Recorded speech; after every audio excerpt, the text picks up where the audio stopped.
The conditions on the road. Fox 5's Mark Teichner has monitored the situation all morning long from the Fox 5 Storm Chaser. He joins us now from Sandy Springs, where the flooding has really created a mess.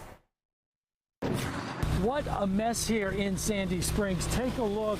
Road turned into a pond, and we've got two different vehicles that are stranded. Now, we're on Meridian Mark Road, right next to Children's Healthcare of Atlanta at Scottish Rite Hospital. And this has been going on all morning long since it was dark out. Now, they have managed to make some progress. You can see the high water mark. It's right there. And so the water has receded quite a bit. Unfortunately, these two vehicles have been stuck here for hours. We talked with the owner of that silver Kia. Now, he tells us that he was actually visiting his daughter, who's being treated at the hospital. He was leaving to go to work, and next thing he knows, the water started coming flooding into his car.